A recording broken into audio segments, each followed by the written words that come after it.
Hello everyone, and welcome to episode 4 of the Lesser Light Collective booking vlog.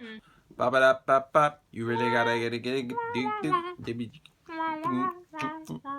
Now, we have been talking to a lot of different venues and booking these tours, and we've learned from our mistakes and our successes, and we want to share with you 3 basic principles about communicating with venues. Yes, so principle number 1 is talking speed.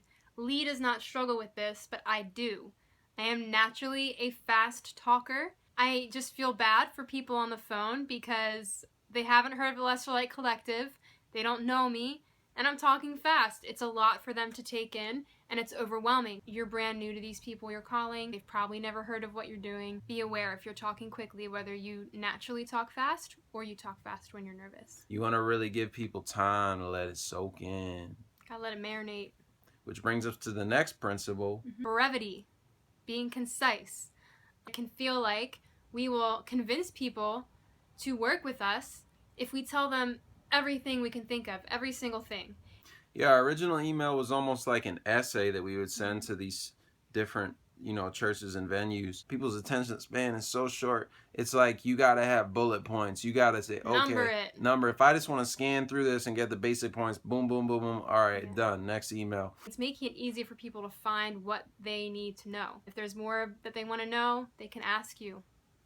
The third point. Reflective listening. This is one of the most helpful principles that I can give you about communication. It is simply listening to what someone says and then repeating back to them what you believe they have just told you. This week, a church that wanted to reschedule a concert sent me a date, and I'm like looking at the date, and I go to the calendar and it checks off, and so I'm like, okay, great, let me just move this around. Oh, now I can book a concert there with this other church that wanted that date. After I've done this, I go back to the church that changed the date and I email them back with the date that they just gave me. Like, okay, so I'm understanding that you want to rebook and you want to have the concert be on this day.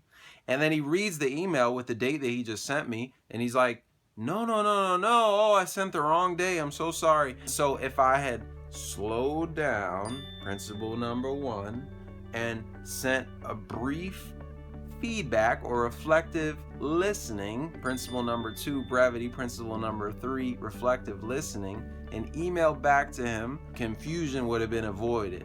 The greatest mistake made in communication is believing that it ever took place. Let that sink in.